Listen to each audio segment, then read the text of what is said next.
वाराणसी से हूँ। ये इधर वाराणसी में चुनाव हो रहा है ना लोकसभा के लिए। जी जी। इधर कौन कौन चुनाव लड़ रहे हैं, प्रत्याशी कौन कौन है? प्रत्याशियों में यहाँ पर गठबंधन के प्रत्याशी हैं और बसपा के भी हैं, और नरेंद्र मोदी जी लड़ ही रहे हैं।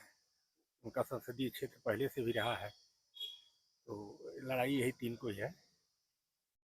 तो ये तीन प्रत्याशियों ने अभी पहले उसको पहले से मालूम है उसका पुराना कुछ अच्छा काम आपको गिन सकता है?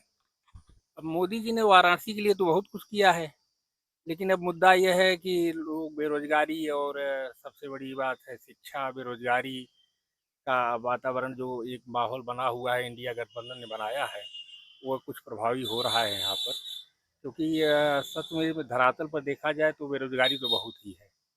युवा पढ़ लिख के बेरोजगार बैठे हुए हैं। नरेंद्र मोदी जी का जो एक वादा था, एक सपना भी था उनका कि मैक्सिमम लोगों को रोजगार दिया जाएगा, लेकिन उसमें कहीं न कहीं कुछ चूक हो गई है, जिसकी वजह से एक वातावरण दूसरे ढंग का जो है जनरेट हुआ है। और पब्लिक के बीच में महंगाई का भी एक बड़ा मुद्दा हुआ है, और महंगाई के कारण जो है आम पब्लिक में थोड़ा सा असंतोष की भावना है कि जो चीज़ें आसमान छू रही हैं उसको अगर कंट्रोल किया जाए तो कुछ राहत की बात होगी। ये बेरोजगारी के बारे में मोदी जी ने वादा किया था कि 2 करोड़ नया नौकरियां दिला देंगे। जी।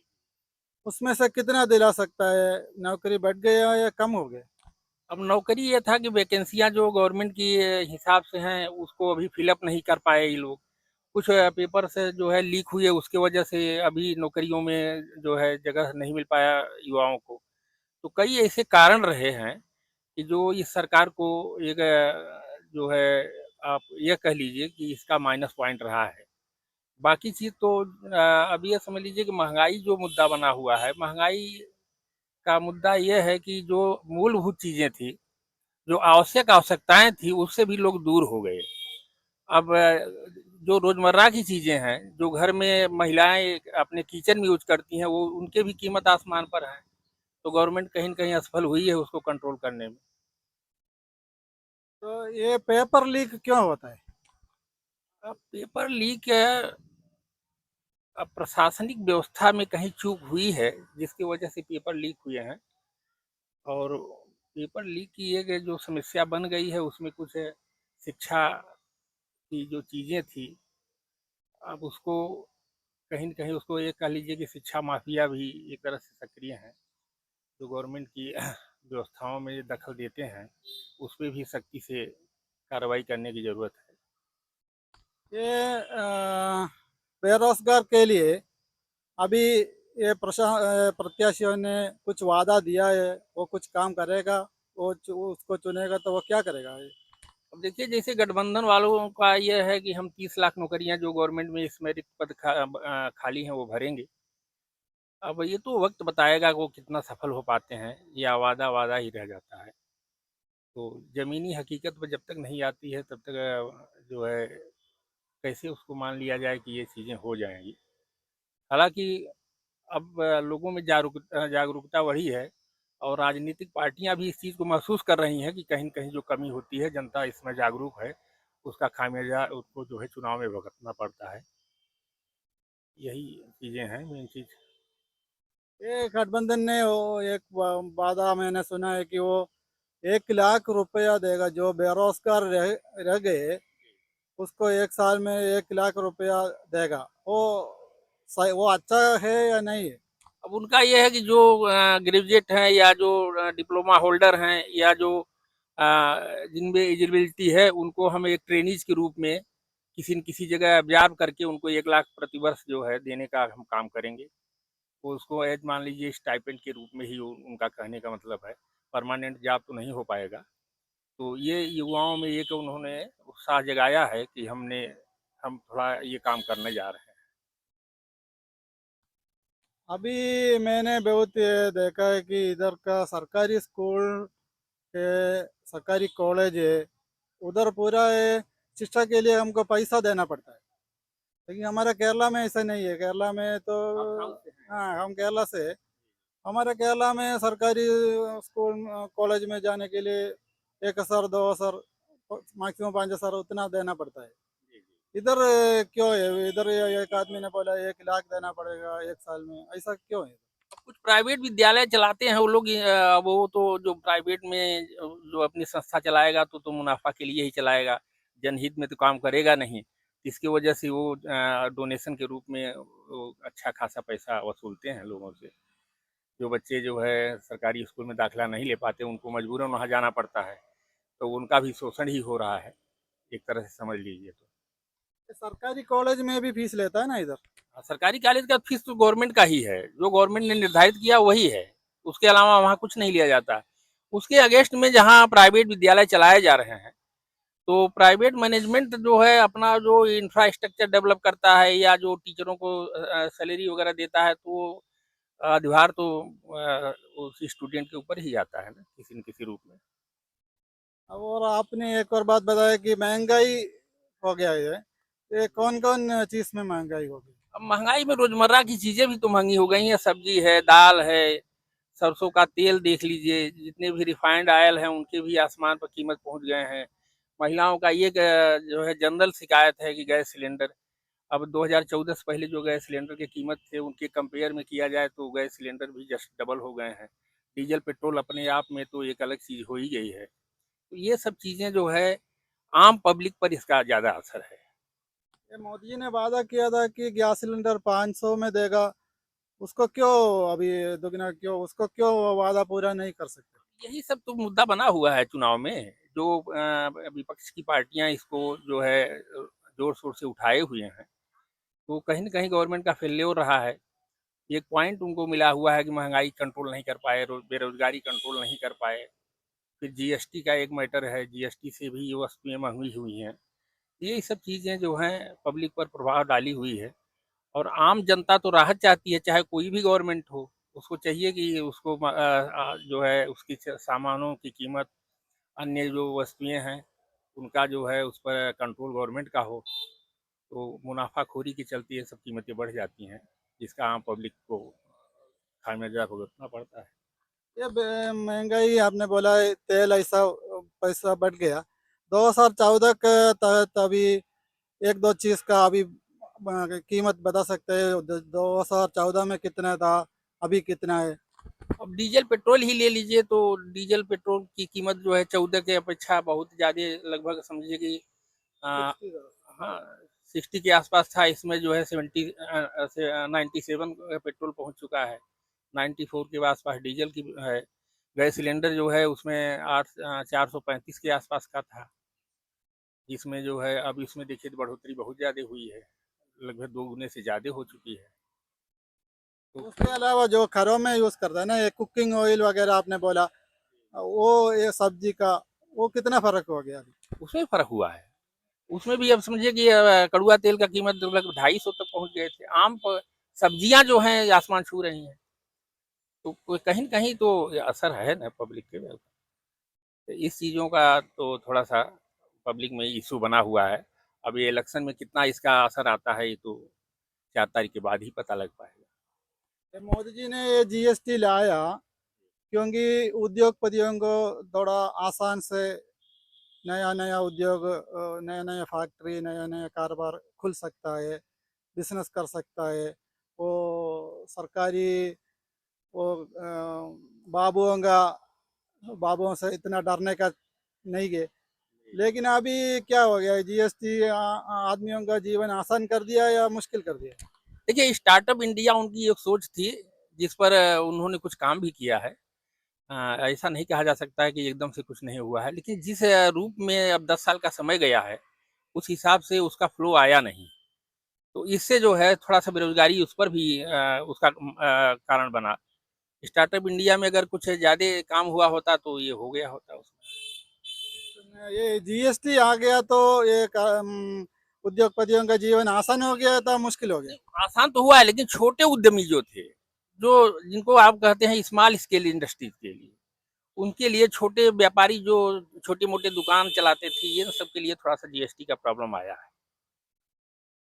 उसको अभी ये पूरा फॉर्म भरना, ये समय पे सबमिट करना, जी जी। वो तो काम ज्यादा हो गया या कम हो गया? नहीं, ज्यादा हुआ है, ज्यादा हुआ है, क्योंकि उसके प्रोसीजर कुछ दूसरे ढंग के हो गए, तो वो प्रोसीजर लोगों को समझने में, फिर उसको इम्प्लीमेंट करने में, तो ये दिक्कत आई है, जो खासकर छोटे व्यापारियों में।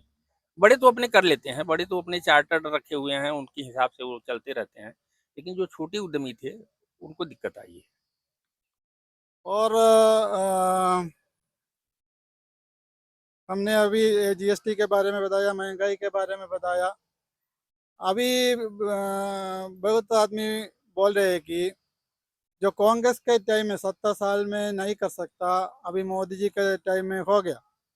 तो मैं ये पूछता है, कांग्रेस के टाइम में बहुत ये फैक्ट्री हम खुल चुके थे, ये सेल खुला था, एयर इंडिया वो टाटा से खरीद लिया था, और ऐसा बहुत हमारा बीएसएनएल, एमटीएनएल वगैरह था, वो पूरा अभी शायद प्राइवेट को वापस कर दिया।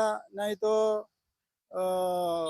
बीएसएनएल का नाम भी अभी नहीं दिख जी सकते, जी। ये क्यों ऐसा हुआ है? उसमें यह है ना कि जैसे देखिए, वो कहते हैं, लोग कह रहे हैं कि 70 साल में इंफ्रास्ट्रक्चर नहीं अगर हुए होते तो आज़ादी के बाद मेरे पास क्या था। कांग्रेस ने ही तो ये सब डेवलप किया था। यह था कि ये नरेंद्र मोदी जी ने वो कहा कि हम वो 70 साल के अगेंस्ट में हमने 10 साल में कुछ करके हम ज्यादा कर जाएंगे। तो वो बात भी उनकी ठीक थी, क्योंकि उस समय के संसाधन इस समय के संसाधन में बड़ा अंतर है, क्योंकि टेक्नोलॉजी उस समय डेवलप नहीं थी, इस समय बहुत ज़्यादा टेक्नोलॉजी डेवलप हुई है। लेकिन कांग्रेस कुछ ने नहीं किया, ये एकदम कहना बेईमानी होगा, क्योंकि रेलवे का और समझ लीजिए जितने इलेक्ट्रिसिटी बोर्ड बने थे उसमें, जिसमें पावर जनरेट किया गया, और इंफ्रास्ट्रक्चर में रोड डेवलप किए गए, रेलवे का विकास हुआ, तो वो ऐसा नहीं था कि जो नहीं है। एयर इंडिया आई, बीएसएनएल आया, तो ये सब चीज़ें आया, लेकिन अब यह है कि गवर्नमेंट गवर्नमेंट की संस्था थी, इसलिए उसको जो है चाहिए था कि प्रोटेक्शन देना जरूरी था, क्योंकि गवर्नमेंट की संस्था का प्रोटेक्शन नहीं होगा तो जॉब क्रिएट नहीं होगा, और जॉब नहीं क्रिएट होगा तो बेरोजगारी एक मुद्दा बन जाएगा। प्राइवेट संस्थाओं में जो जॉब मिलते हैं, तो उसमें जो है एक कंडीशनल हो जाता है उनका। गवर्नमेंट के जॉब में वो जॉब सिक्योरिटी लोग मानते हैं कि हमारी जॉब की सिक्योरिटी है। तो ऐसी संस्थाओं का तो विकास ही होना चाहिए, और उसको प्राइवेटाइजेशन करने में उसका लॉस है। और गवर्नमेंट सेक्टर के जो चीज़ें हैं वो पब्लिक के लिए ज़्यादा प्रॉफिटेबल होती हैं। आज रेलवे की स्थिति है कि गवर्नमेंट के होने की वजह से आज उसमें आम पब्लिक यात्रा कर पा रही है। अब वो आप सोच लीजिए, अगर ये प्राइवेट सेक्टर में चला जाएगा तो उसमें आम पब्लिक के एप्रेजिबिलिटी के बाहर हो जाएगा, उसकी पहुंच से बाहर हो जाएगा। ये एक प्राइवेटाइजेशन के लिए ये बोलते हैं कि ये सरकारी कर्मचारियों को ठीक से काम करवाना, उससे थोड़ा सुधरना नहीं हो सकता है, इसलिए ये प्राइवेट करना जरूरी है। ये क्यों है? मोदी जी तो इतना बड़ा आदमी है, इतना पावरफुल आदमी है, फिर भी उसको ये सरकारी कर्मचारियों को थोड़ा उसमें थोड़ा सुधार क्यों नहीं लेके आए? सरकारी कर्मचारी तो काम करते ही हैं, उनकी रिस्पॉन्सिबिलिटी होती है, उनको जो है अपने समय से दफ्तर पर जाना, और फिर अपने जो उनके जिम्मे का काम है उसको तो निपटाना ही है। वो तो निपटाते ही हैं, उसमें ऐसा नहीं कहा जा सकता कि सरकारी कर्मचारी काम नहीं करते हैं। अब यह है प्रोडक्टिविटी जो होती है, जो जितना आप समझ लीजिए कि गवर्नमेंट के जॉब में लोग ये मानते थोड़ा सा फ्री रहते हैं कि अब लाइबिलिटी तो सबके ऊपर है, लाइबिलिटी तो करते ही हैं, लाइबिलिटी नहीं करें तो गवर्नमेंट की संस्थाएं कहाँ चल पाएंगी। अधिकारी कर्मचारी तो अपने लाइबल हैं ही। अभी ये बहुत ये संस्था है, प्राइवेट गवर्नमेंट पूरा। अभी ये इलेक्ट्रल बॉन्ड के तहत बीजेपी को बहुत चंदा दिया है। ये जो कुछ ऐसा संस्था था वो लॉस में था, फिर भी उन्होंने बीजेपी को पैसा दिया। देखिए, पॉलिटिकल पार्टियों को लोग चंदा देते ही हैं, और आज से नहीं, बहुत पहले से चलता आया है। कहीं कम हुआ, कहीं ज़्यादा हुआ, कभी तो नॉलेज में आया, कहीं नॉलेज में नहीं आया, लेकिन चंदा तो से तो पार्टियां चलती हैं, इसमें तो इनकार किया नहीं जा सकता। आज से नहीं, बहुत पहले से चलती हैं। वो कोई खास मुद्दा नहीं था, क्योंकि पार्टियों को चंदा चाहिए चुनाव लड़ने के लिए, और वो उद्योगपति ही देते हैं, आम आदमी तो दे नहीं पाएगा। तो कभी वो आया, लाइट आउट हुआ तो हल्ला मचा, नहीं हुआ तो लोगों के पास रहा चीज़ें। नहीं, अभी अभी एक हो रहा है कि उद्योगपतियों के ऊपर आईटी का रेड होता है, ईडी का रेड होता है, सीबीआई का रेड होता है। देखिए ये संवैधानिक संस्थाएं हैं, ये अपना समय समय पर काम करती रहती हैं और उनका जो रोल है, जो उनकी जिसके लिए वो रखे गए हैं, तो वो अपना तो काम जांच पड़ताल तो करेंगे ही। जो सच्चा है वो सच्चा रहेगा, जो घोटालेबाज है वो पकड़ा जाता है। नहीं, ऐसा छापे मारने के बाद ये कंपनियों इलेक्ट्रल बॉन्ड के तहत बहुत चंदा दिया बीजेपी को, बाद में वो कारोबार पूरा बंद हो गया। नहीं तो कोई संस्था ऐसा है कि उन्होंने जो अदानी को बेच दिया, उसका संस्था की सीमेंट का थोड़ा फैक्ट्री था, ये एनडीटीवी था, ऐसा बहुत संस्था देखिए सब ऐसा। सबके जो हैं वो प्रॉफिट लॉस के इश्यूज होते हैं। जो संस्थाएं घाटे में जाती हैं तो उनको अधिग्रहण कर लेते हैं, उनको जो है किसी में कहीं मर्ज करते हैं, तो वो एक वो अलग इशू हो जाता है। वो आम पब्लिक के से बहुत रिलेटेड नहीं है, वो हाई लेवल का मामला होता है। अब जो संस्थाएं घाटे चल रही हैं, रेगुलर घाटे में है, तो गवर्नमेंट उनका जो है कोई न कोई निराकरण करती रहती है। तो ऐसा संस्थाओं से छापा करना, बाद में उससे चंदा लेना, तो अभी नया नया उद्योगपति इधर आएगा, उसको डर लगेगा ना, इधर आएगा तो हमारे ऊपर भी ऐसा कुछ छापा पड़ेगा, नहीं, जो हमको भी कंपनियां जो बेचना पड़ेगा। संस्थाएं जो है रेगुलर वर्क कर रही हैं और उनका ट्रांसपेरेंट सब हिसाब किताब है, उनको डरने की कोई जरूरत नहीं है। और कहीं न कहीं देखिए 1% 2% कहीं न कहीं कुछ तो कुछ होता ही रहता है उसमें, वो बहुत नहीं है। खासकर जो ये चुनाव का मुद्दा है, वो बस यही महंगाई बेरोजगारी है, बस यही नहीं, सब अभी ये बीबीसी था, बीबीसी पे छापा पड़ा और उन्होंने अभी इंडिया छोड़ के चला गया। अभी ऐसा चले जाएगा तो रोजगार में कमी हो जाएगा ना। देखिए संस्थाएं वो अपने प्रॉफिट के लिए आती हैं, जहाँ उनको उद्योग में जहाँ उनको अपना पोटेंसी नज़र आती है कि हमको यहाँ करेंगे तो हमको हमारा ये फ़ायदा होगा, हमारा उद्योग डेवलप करेगा, वो इस हिसाब से अपना वो चॉइस करते रहते हैं। और वो वहीं अपनी इंडस्ट्री लगाना चाहते हैं जहाँ उनका प्रॉफिट हो, जहाँ उनके ट्रांसपोर्टेशन की सुविधा ज़्यादा हो, जहाँ उनको प्रोटेक्शन मिलता हो, जहाँ सेफ्टी हो। तो ये मुद्दा उनका एक भी होता है ये भी। धन्यवाद सर।